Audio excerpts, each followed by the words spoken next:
Assalamualaikum warahmatullahi wabarakatuh. Kembali lagi dengan Yogi di sini. Pada kesempatan kali ini kita akan membahas mengenai klasifikasi dengan algoritma naive Bayes. Ya, topik pembelajaran pada kali ini atau yang akan kita pelajari kali ini itu antara lain definisi dan konsep klasifikasi, lalu algoritma naive Bayes, perhitungan naive Bayes dan juga implementasi naive Bayes. Oke, kita mulai dari pengertian klasifikasi ya. Jadi klasifikasi itu adalah teknik komputasi untuk mengelompokkan data berdasarkan keterikatan data terhadap data sampel ya. Selain itu, klasifikasi juga bisa dapat dijelaskan dengan konsep penyusunan bersistem dalam kelompok atau golongan menurut kaidah atau standar yang ditetapkan. Dan juga klasifikasi itu adalah pengelompokan data di mana data yang digunakan tersebut itu mempunyai kelas, label, atau target. Nanti akan kita bahas antara kelas, label, dengan target ini ya. Nah, sebagai contoh klasifikasi itu seperti ini. Kita ingin membuat sebuah klasifikasi mengenai apakah seseorang itu akan diberikan kredit ya berdasarkan variabel-variabel yang dia miliki. Jadi kita akan membagi-bagi dulu ya. Yang pertama adalah apakah dia itu memiliki angsuran antara 2 sampai 3 kali ya. Mau mengambil kredit dengan angsuran 2 sampai 3 kali atau mau mengambil angsuran lebih dari 3 kali dan apakah dia mengambil angsuran kurang dari 2 kali. Ya, jika semisal dia mengambil angsuran lebih dari 3 kali, maka dia akan langsung dimasukkan dalam label atau target layak ini ya. Dan jika apabila angsuran yang diambil itu antara 2 sampai 3 kali, maka harus dicek dulu apakah rumahnya itu adalah rumah sendiri atau rumah kontrak ya. Jika rumah sendiri, maka dia diberi label layak atau masuk klasifikasi layak. Jika dia rumahnya adalah rumah kontrak, maka dia tidak layak untuk mendapatkan kredit ya. Untuk klasifikasi berikutnya, apabila angsuran yang diambil itu kurang dari 2 kali, maka dia akan dicek sikap di lingkungannya apakah baik atau bermasalah ya. Jika baik, maka dia layak mendapatkan kredit. Jika bermasalah, dia tidak layak mendapatkan kredit. Nah, ini adalah contoh pembagian klasifikasi secara sederhana. Jadi naive Bayes ini adalah sebuah metode klasifikasi yang menggunakan metode probabilitas dan statistik yang dikemukakan oleh ilmuwan Inggris bernama Thomas Bayes. Nah, algoritma naive Bayes ini memprediksi peluang di masa depan ya berdasarkan pengalaman di masa sebelumnya. Jadi kita bisa memprediksi dengan semisal data yang kita miliki saat ini ya, itu kita bisa memprediksi apakah data ini masuk dalam klasifikasi A atau klasifikasi B berdasarkan data-data yang kita miliki sebelumnya. Seperti itu. Nah, ini dikenal dengan teorema Bayes ya, teorema Bayes. Ciri utama dari naive Bayes classifier ini atau klasifikasi naive Bayes ini itu adalah asumsi yang sangat kuat ya, atau biasa juga disebut dengan naif ya, akan independensi dari masing-masing kondisi atau kejadian. Jadi kejadiannya independennya seperti apa nanti akan kita bahas juga. Naive Bayes classifier ini bekerja sangat baik dibanding dengan model classifier yang lainnya ya. Hal ini dibuktikan pada jurnalnya si Semali ini, Naive Bayes versus Decision Tree versus Neural Network in the Classification of Training Web Page ya, pada tahun 2009, yang mengatakan bahwa Naive Bayes classifier itu memiliki tingkat akurasi yang lebih baik dibanding model classifier lainnya. Nah, ini ada beberapa kelebihan dan kekurangan dari Naive Bayes ya. Yang pertama, kelebihannya metode ini membutuhkan jumlah data pelatihan yang cukup kecil ya. Jadi dengan data yang sedikit saja kita sudah bisa memprediksi atau melakukan klasifikasi dengan algoritma naive Bayes. Selain itu, naive Bayes ini mudah dibuat dan juga hasilnya sudah teruji cukup bagus ya. Kekurangannya, asumsi dari independence antar atribut itu membuat akurasi berkurang. Jadi kalau semisal variabelnya banyak ya, variabelnya antara X1, X2, X3 sampai X-nya misal 100 begitu ya. Anggaplah seperti dalam kasus intrusion detection system itu kan variabel X-nya ada banyak gitu. Nah, maka nanti variabel Y-nya itu akan akan sulit untuk diprediksi ya, atau nanti kaitannya dengan akurasinya itu akan berkurang atau menjadi lebih kecil seperti itu. Nah, untuk algoritma naïve bias, tahapan dari algoritmanya itu yang pertama adalah menghitung jumlah kelas atau labelnya, lalu menghitung jumlah kasus per kelas, lalu mengalihkan semua variabel kelasnya dan membandingkan hasil per kelasnya. Kita akan coba dalam sebuah kasus nanti ya. Ini untuk rumus dari algoritma naïve bias ya. Jadi kita nanti akan menghitung PHE dari setiap kelasnya ya, atau tadi disebut dengan label atau bisa juga disebut dengan targetnya. PHE ini sama dengan PEH dikalikan PH per PE ya. Gimana PHE? HE. PHE ini adalah probabilitas akhir bersyarat atau conditional probability dari suatu hipotesis H yang terjadi jika diberikan bukti atau evidence E ini ya. PEH itu adalah probabilitas sebuah bukti E yang akan mempengaruhi hipotesis H. PH itu adalah probabilitas awal hipotesis H yang terjadi tanpa memandang bukti apapun ya. Dan yang terakhir PE itu adalah probabilitas awal bukti E terjadi tanpa memandang hipotesis atau bukti yang lain. Nah, kita akan coba dalam sebuah contoh kasus berikut ini. Jadi semisalnya ada 14 data gitu ya, data hari pertama sampai data hari ke-14. Dari data ini ada beberapa variabel ya, yaitu outlook, temperatur, humidity, dan wind ya, angin ya, yang menentukan sebuah variabel apakah dia bermain tenis atau tidak. Jadi kita bisa ibaratkan bahwasanya outlook ini adalah X1 ya, variabel X1, temperatur ini adalah variabel X2, humidity ini adalah variabel X3 ya, wind ini adalah variabel X4, dan play tennis ini adalah variabel Y-nya ya. Variabel yang akan kita tentukan atau kita klasifikasikan ya, apakah seseorang itu bermain tenis atau tidak.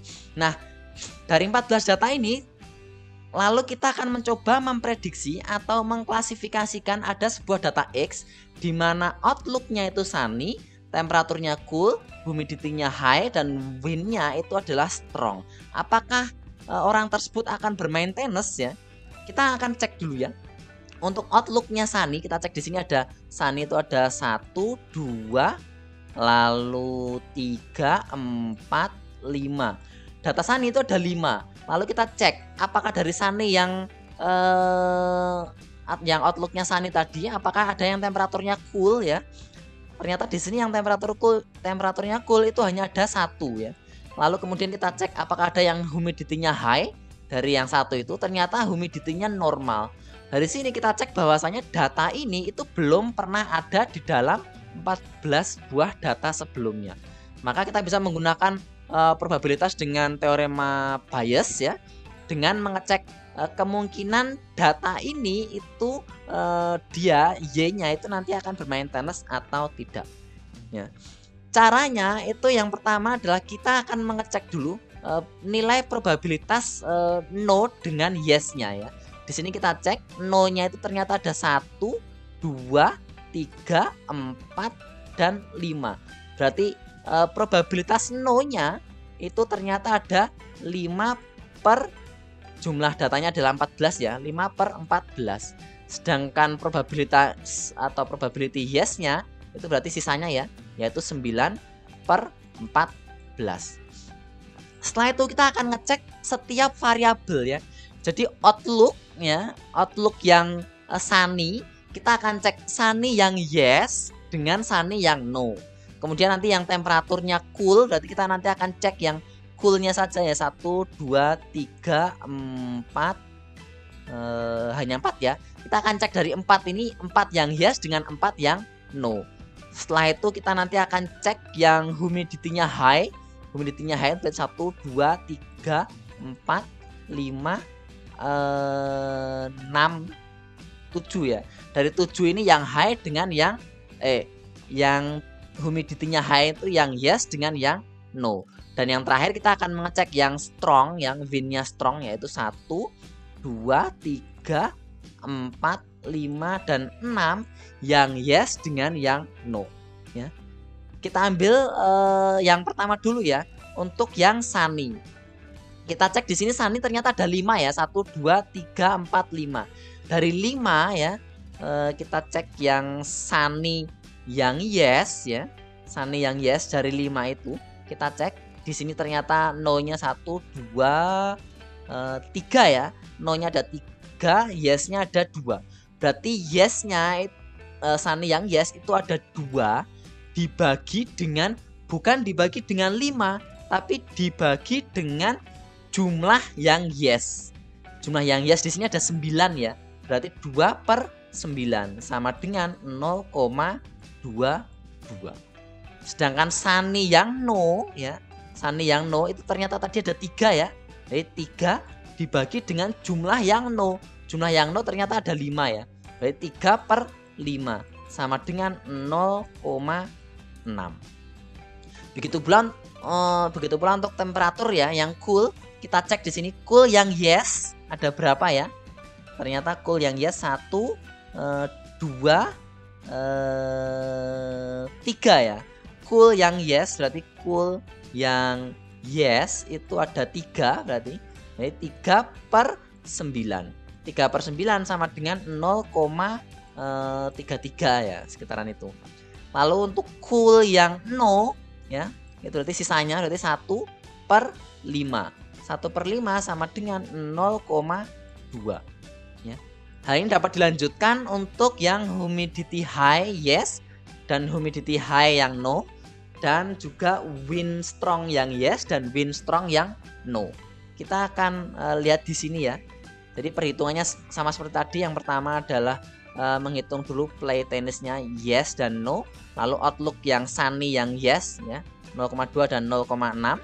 Lalu temperatur yang coolnya itu 3/9, yang cool yang no 1/5 0,2. Yang belum kita hitung itu yang ini ya. High yang yes ternyata ada 3 ya. Jadi 3/9 0,33. Yang high yang no ternyata ada 4 ya, 4/5 sama dengan 0,8. Yang terakhir untuk wind strong untuk yang yes itu ternyata ada 3, berarti 3/9 0,33. Lalu wind strong yang no itu ada 3 juga, jadi 3/5 sama dengan 0,6. Yang terakhir itu kita kalikan semua yang yes lalu kita kalikan semua yang no ya. Jadi untuk yang yes ini 0,64 lalu dikalikan dengan 0,22 dikalikan dengan 0,33 dikalikan dengan 0,33 dikalikan dengan 0,33. Itu untuk yang yes. Kemudian yang no berarti 0,36 dikalikan dengan 0,6 lalu dikalikan dengan 0,2 lalu dikalikan dengan 0,8 dan 0,6. Kemudian nanti akan dibandingkan mana yang lebih tinggi, apakah probabilitas yang yes atau probabilitas yang no. Jadi di langkah yang terakhir ya, ini dicek untuk P kejadian X yang nilainya yes ya. Ini probabilitas yes tadi, P yes dikalikan dengan P sunny yes, P cool yes, P high yes, P strong yes. Nilainya adalah 0,00505. Sedangkan P kejadian X untuk label no, maka dihitung nilai probabilitas no ya, P no dikalikan dengan P sunny yang no, P cool yang no, P high yang no, dan P strong yang no. Nilainya adalah 0,02073. Dari sini kita lihat bahwasanya P untuk kejadian X yang no itu lebih besar dari P untuk kejadian X yang yes.